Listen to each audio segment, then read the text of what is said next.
اے بیٹو، یوں کرو کہ ایک دفعہ پھر جاؤ اور یوسف اور اس کے بھائی کو تلاش کرو، اور اللہ کی رحمت سے نا امید نہ ہونا کہ اللہ کی رحمت سے تو کافر لوگ ہی نا امید ہوا کرتے ہیں۔ پھر جب وہ یوسف کے پاس گئے تو کہنے لگے کہ اے عزیز، ہمیں اور ہمارے اہل و عیال کو بڑی تکلیف ہو رہی ہے، اور ہم یہ تھوڑا سا سرمایہ لائے ہیں، آپ ہمیں اس کے عوض پورا غلہ دے دیجئے اور ہم پر خیرات کیجئے کہ اللہ خیرات کرنے والوں کو ثواب دیتا ہے۔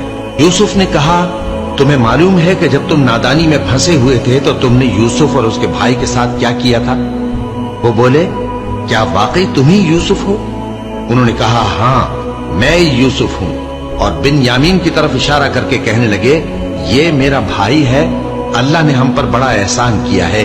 جو شخص اللہ سے ڈرتا اور صبر کرتا ہے تو اللہ نیکوکاروں کا اجر ضائع نہیں کرتا۔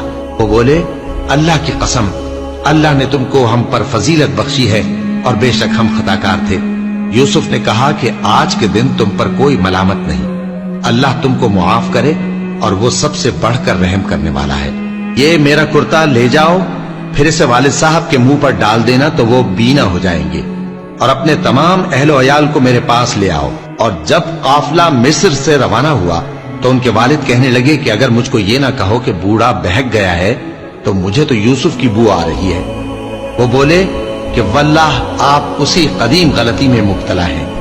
مگر جب خوشخبری دینے والا آپ پہنچا تو اس نے کرتا ان کے منہ پر ڈال دیا، سو وہ بینا ہو گئے، اور بیٹوں سے کہنے لگے، کیا میں نے تم سے نہیں کہا تھا کہ میں اللہ کی طرف سے وہ باتیں جانتا ہوں جو تم نہیں جانتے؟ بیٹوں نے کہا کہ ابا، ہمارے لیے ہمارے گناہ کی مغفرت مانگیے، بے شک ہم خطا کار تھے۔ فرمایا، میں اپنے پروردگار سے تمہارے لیے بخشش مانگوں گا، بے شک وہ بخشنے والا ہے، مہربان ہے۔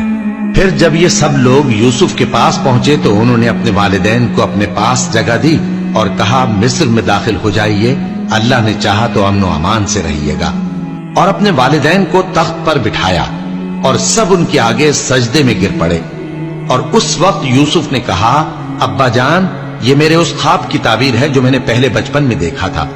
میرے پروردگار نے اسے سچ کر دیا، اور اس نے مجھ پر بہت سے احسان کیے ہیں کہ مجھ کو قید خانے سے نکالا، اور اس کے بعد کہ شیطان نے مجھ میں اور میرے بھائیوں میں فساد ڈال دیا تھا، آپ کو گاؤں سے یہاں لایا۔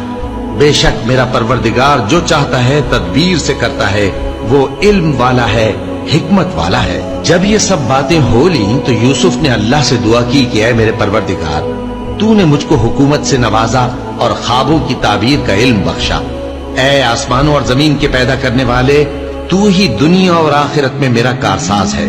تو مجھے دنیا سے اپنی اطاعت کی حالت میں اٹھائیو اور آخرت میں اپنے نیک بندوں میں داخل کیجو۔